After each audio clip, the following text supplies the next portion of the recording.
अब एउटा क्वेसन के थियो भने यहाँ पेज नम्बर 30 मा the main linear actuators of the systems are cylinder भनेर यहाँ यत्रो अप्सन छ। यहाँनेरि जसले 30 को पढो त्यसको चाहिँ पेज नम्बर यो 30 मा डी को 30 मा छ पेज नम्बर न्यूमेटिक के हुन्छ नि सर न्यूमेटिक ई को न्यूमेटिक हुन्छ नि सर। अब अर्को ई नम्बरको क्वेसन भनेको पेज नम्बर 5 मा पेज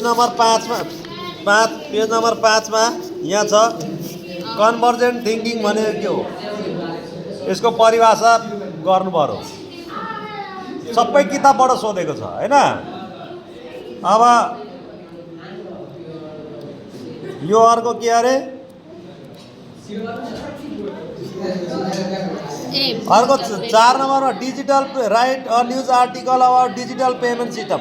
न्यूज आर्टिकल लेख्दाखेरि तो तिमीहरूले चाहिँ ठेगाना सेगाना के लेख्छौ पर्दैन त्यसो लेख्नु सिधै प्यासेज जस्तो बनाएर लेख्ने हो है। त्यो ठेगाना सेगाना लेख्दा नि बिग्रिन्छ कुरो। पेज नम्बर 127 मा हेऱ्यौ भने यहाँनेरिबाट छ यो letter write a letter to business organization overseas भनेको विदेशमा भएको संस्थालाई लेख्नु पर्यो। विदेशमा भएको संस्थालाई यहाँ नेपालमा भएको कसैले अब रोहित भट्टराई अर्गनाइजेसन भनेर एकजना भाइले लेखे कि बहिनीले लेखेको नि त हुँदैन। नेपाल ओभरसिज भनेको विदेशमा बसेको कम्पनीलाई सिटी लेख्ने। तिम्रो लोकल ठाउँको इन्डस्ट्रीको बारेमा कसैले चाहिँ काठमाडौँको बारेमा जनकपुरको बारेमा लेख्छ हुँदैन। त काठमाडौँ र जनकपुर एकै ठाउँ हो होइन नि त। तिम्रो लोकल ठाउँको बारेमा उसलाई propose to venture tourism business आइज मिली बिजनेस गरौँ अनि त्यहाँको हेडलाई आइज घुम मेरो ठाउँ ठिक छ भन्नु पर्यो। अनि तिम्रो ठाउँमा भएको चाहिँ विशेषता के छ त्यो लेख्नु पर्यो।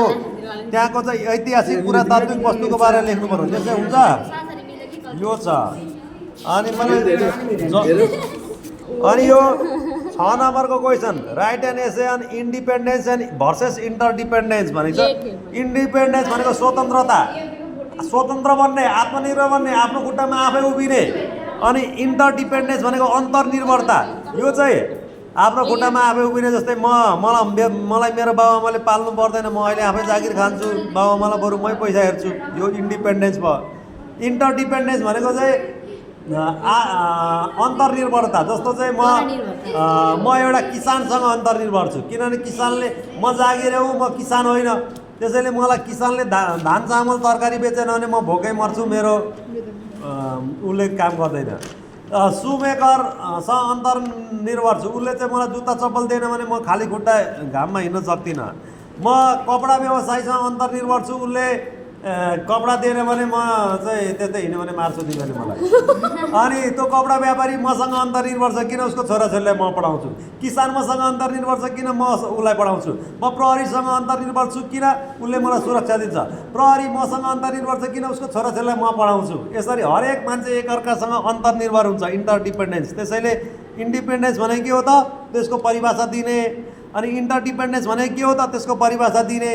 परिभाषा दियो 2 नम्बर हो। अनि इन्डिपेन्डेन्सको चाहिँ 1-2 उदाहरण दिने यसको छुट्टै दिने। अनि इन्डिपेन्डेन्स मान्छे इन्डिपेन्डेन्स पनि हुनुपर्छ आत्मनिर्भर पनि हुनुपर्छ मान्छे एकअर्कासँग पनि अन्तर्निर्भर हुनुपर्छ किनभने मान्छे सामाजिक प्राणी हो एकअर्का बिना मात्दैन। जसरी मैले अहिले उदाहरण दिएँ त्यसरी तिमीहरूको त्यो एन्सरमा त्यस्तो छ भने हेरिन्छ एक केलाएर हेरिन्छ अनि सोच कति नम्बर आउँछ।